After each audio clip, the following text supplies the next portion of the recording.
آمینہ کے لال جلوہ گر ہوتے ہیں، حضور تشریف لے آتے ہیں، آپ مسند صدارت پر بیٹھ جاتے ہیں، بیٹھنے کے بعد سوال کرتے ہیں ما اجلسکم، اے صحابہ کس لیے آئے ہو؟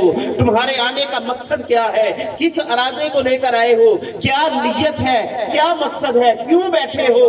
کیوں بیٹھے ہو؟ آج ہم بھی بیٹھے ہیں نا، میں بھی سوال کرتا ہوں کہ یارو کیوں بیٹھے ہو؟ کیا پیسے کی لالچ ہے؟ کیا کوئی سوشل میڈیا کا لالچ ہے؟ کیا شہرت پانا چاہتے ہیں؟ کیا مقصد ہے؟ صحابہ عرض کرتے ہیں یا رسول اللہ صلی اللہ علیہ وسلم دو ہی مقاصد ہیں آقا، دو ہی مقصد ہیں۔ کون سے؟